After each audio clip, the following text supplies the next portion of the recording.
Hello friends, देव studies से मैं पूनम कुमारी आपका बहुत बहुत स्वागत करती हूँ। दोस्तों, हम लोग जो भारतीय इतिहास को जानने के क्रम में जो है प्राचीन भारतीय इतिहास के बारे में पढ़ रहे थे। और प्राचीन भारतीय इतिहास में जो है हम लोग सिंधु घाटी सभ्यता से लेकर के वैदिक सभ्यता, 16 महाजनपद, मगध का उत्कर्ष, फिर इस पर जो विभिन्न शासक हुए, हर्यक वंश से लेकर के शिशुनाग, कन्नव, शुंग, मौर्य, गुप्त, फिर जो वर्धन वंश है यानी गुप्तोत्तर काल, मौर्योत्तर काल, सभी जो प्रमुख वंश थे उन सब के बारे में हम लोग पढ़ रखे हैं। उसके बाद यानी उत्तर भारत के इतिहास को जानने के बाद जो हम लोग दक्षिण भारत की ओर बढ़ चले थे। और दक्षिण भारत में भी लगभग जो है हम लोग सभी प्रमुख वंशों के जो शासक हुए उन सब के बारे में पढ़े, जिनमें हमने संगम कालीन जो वंश थे, चोर, चेर, पांड्य, इनके बारे में पढ़ा। फिर हम लोग राष्ट्रकूट जो वंश है, पल्लव वंश है, वो सब के बारे में पढ़े। फिर जो चालुक्यों की विभिन्न शाखाएं हुई, जिसमें वातापी के चालुक्य, वेंगी के चालुक्य, कल्याणी के चालुक्य, यानी कुल मिलाकर जो है दक्षिण भारत के जो प्रमुख राजवंश है उनसे, उनके जो प्रमुख शासक है उनसे संबंधित जो कार्य किए गए, जो एग्जाम्स के दृष्टिकोण से महत्वपूर्ण थे, तो उत्तर भारत और दक्षिण भारत के इतिहास में जो है हम लोग पूरा जो है सारा कुछ को कवर कर चुके हैं। इससे रिलेटेड वीडियो जो है अपलोड किए जा चुके हैं, तो जिन दोस्तों ने नहीं देखा वो प्लेलिस्ट में जाकर के उन सारे वीडियोस को देख ले।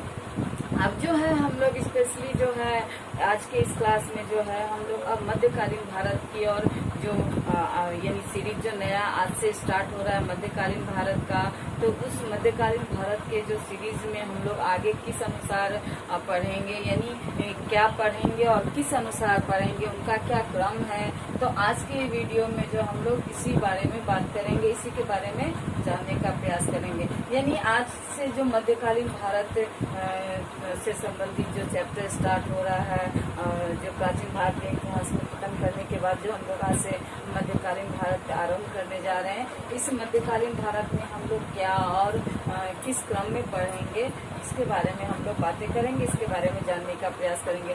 दोस्तों, मेरा मानना है कि जो जब भी कोई चीज़ क्रमानुसार पढ़ा जाता है तो वो ज़्यादा समय तक जो है दिमाग में रहता है और आसानी से जो है वो समझ में भी आता है, यानी कि समझ में भी आता है और ज़्यादा समय तक याद भी रहता है। तो हम लोग जो है मध्यकालीन भारत जो सीरीज आज से स्टार्ट हो रहा है उसमें जो है सारा कुछ एक क्रम अनुसार ही पढ़ेंगे। जैसे प्राचीन भारत में हम लोग जो है सारा कुछ क्रमानुसार पढ़े हैं, उसी अनुसार जो है हम लोग मध्यकालीन भारत का इतिहास जो है वो भी हम लोग बिल्कुल क्रमानुसार पढ़ेंगे, यानी सिस्टमैटिकली ढंग से जो है हम लोग आगे बढ़ेंगे। किस अनुसार यानी स्टार्ट कहाँ से करेंगे, फिर मध्य में क्या पढ़ेंगे, फिर अंत यानी किससे करेंगे, ये सारा जो है डाटा जो है हम लोग आज इस वीडियो में जानने का यानी देखेंगे, जानने का प्रयास करेंगे।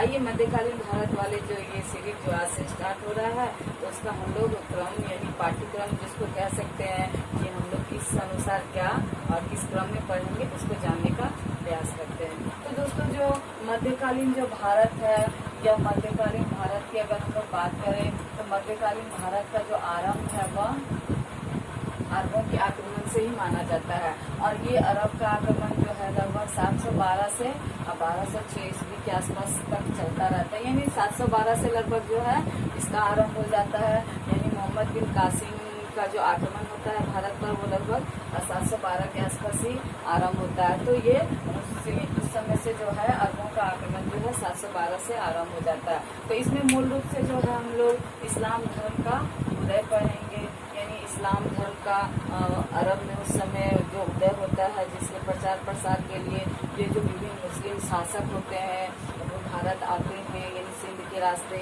जो भारत के भीतरी भागों में प्रवेश करते हैं, आक्रमण करते हैं, उसके बारे में हम लोग जानेंगे। तो सबसे पहले इस्लाम धर्म का उदय के बारे में जानेंगे। उसके बाद जो है इसका जो यानी कि पहला जो आक्रमणकारी रहता है, आक्रमणकारी भारत में पहला वो मोहम्मद बिन कासिम माना जाता है, तो उसके बारे में पढ़ेंगे, उनके आक्रमण के बारे में पढ़ेंगे। फिर मोहम्मद गजनवी जो आक्रमण करता है, फिर मोहम्मद गौरी जो भारत पर आक्रमण करता है। उसके बाद जो है पृथ्वीराज चौहान ये हिंदू शासक रहता है और यह जो है इस मोहम्मद गौरी का विरोध करता है। इन दोनों के बीच तराइन का युद्ध होता है। तो यह जो है बहुत महत्वपूर्ण युद्ध माना जाता है इन दोनों के बीच का इतिहास के दृष्टिकोण से और एग्जाम्स के दृष्टिकोण से भी। तो इस मोहम्मद गौरी और पृथ्वीराज चौहान के बारे में भी हम लोग पढ़ेंगे। यानी कि कुल मिलाकर जो आरंभ जो है हम लोग इसका अरबों के आक्रमण से करेंगे। जो मध्यकालीन भारत का आरंभ जो है अरबों के आक्रमण से ही होता है।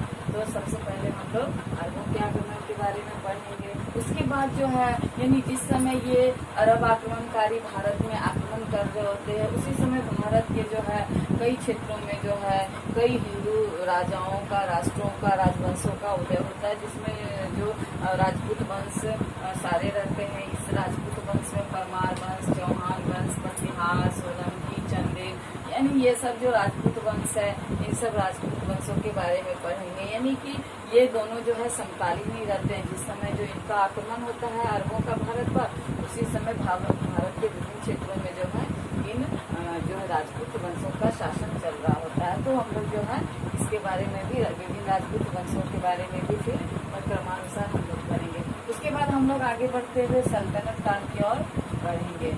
और ये सल्तनत काल का जो शासन काल है यह 1206 से 1526 माना जाता है। यानी 1526 में मुगल काल का आरंभ हो जाता है पानीपत के युद्ध से।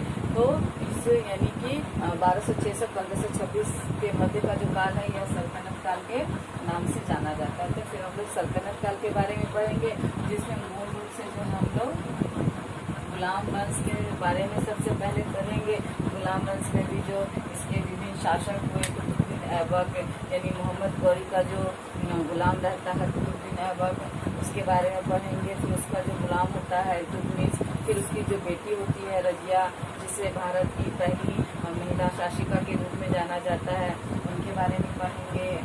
इसके बाद भी कई शासक होते हैं गुलाम वंश में, तो उन सब के बारे में हम लोग क्रमानुसार जानेंगे। फिर खिलजी वंश के प्रमुख शासकों के बारे में जानेंगे।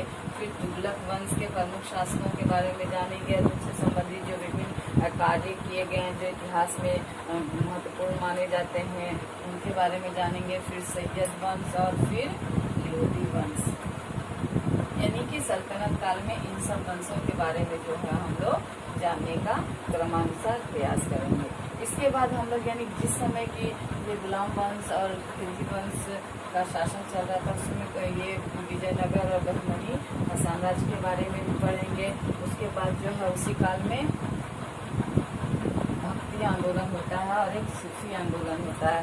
यानी ये भक्ति आंदोलन जो रहता है यह तो हिंदू धर्म में जो कुरीतियाँ, पाहया, दंभ, दैनिक कर्म कांड जो बढ़ गए थे उसके विरुद्ध में यानी उसमें सुधार के लिए जो आंदोलन होता है वह भक्ति आंदोलन कहलाता है। वहीं अगर सूफी आंदोलन की अगर हम लोग बात करें तो सूफी आंदोलन जो मुस्लिम धर्म जो रहता है वह मुस्लिम धर्म में जो कुरीतियाँ बढ़ गई है उसमें सुधार के लिए ये आंदोलन किया जाता है। तो इस भक्ति आंदोलन जो हिंदू धर्म से संबंधित रहता है और ये सूफी आंदोलन जो कि इस्लाम धर्म से संबंधित रहता है, इसके बारे में भी हम लोग क्रमानुसार जानने का प्रयास करेंगे। उसके बाद सबसे अंत में जो है हम लोग आएंगे गुलाम वंश। यानी ये जो गुलाम वंश है इतिहास के दृष्टिकोण से सबसे महत्वपूर्ण वंश माना जाता है और यह गुलाम वंश ये अंतिम वंश रहता है मध्यकालीन भारत के बाद। उसके बाद क्या होता है गुलाम वंश के पतन के पश्चात जो है यानी कि मॉडर्न हिस्ट्री या यानी आधुनिक भारत का आरंभ हो जाता है। यानी 1707 के बाद जो है यानी मॉडर्न हिस्ट्री या आधुनिक भारत का आरंभ माना जाता है। तो ये जो गुलाम वंश जो कि मध्यकालीन भारत का अंतिम वंश, अंतिम चैप्टर कह सकते हैं, इसके बारे में हम लोग पढ़ेंगे। जिसमें मुगल काल के बाबर, हुमायूं और इसके जो शेरशाह यानी हुमायूं और शेरशाह के बीच जो युद्ध हुआ था उसके बारे में जानेंगे। फिर अकबर, फिर उसके जो दरबार के नौरत्न हुए, फिर उसके उत्तराधिकारी जहांगीर, फिर शाहजहां, औरंगजेब, यानी कि मुगल कालीन जो प्रमुख शासक हुए, महान शासक हुए, उनसे संबंधित जो कार्य इतिहास में मायने रखते हैं एग्जाम्स के दृष्टिकोण से, उन सभी बातों को हम लोग जो है क्रमानुसार जानने का प्रयास करेंगे। उसके बाद उत्तर मुगल काल यानी कि औरंगजेब के बाद जो अयोग्य शासक हुए जिनकी वजह से जो है इस मुगल वंश का धीरे धीरे पतन होने लगता है, तो उन सब के बारे में हम लोग जानने का प्रयास करेंगे। यानी कुल मिलाकर जो है मध्यकालीन भारत में जो है हम लोग इन सब चीजों को पढ़ने का, जानने का प्रयास करेंगे। और कल जो है हम लोग मूल रूप से जो अरब का आक्रमण यानी अरबों का जो आक्रमण होता है सबसे पहले, उसके बारे में हम लोग अगले वीडियो में जानने का प्रयास करेंगे। तो तब तक के लिए मेरे चैनल से जुड़ने के लिए बहुत बहुत धन्यवाद। और अगर मेरा वीडियो आपको पसंद आता है तो मेरे चैनल को लाइक और सब्सक्राइब जरूर करें।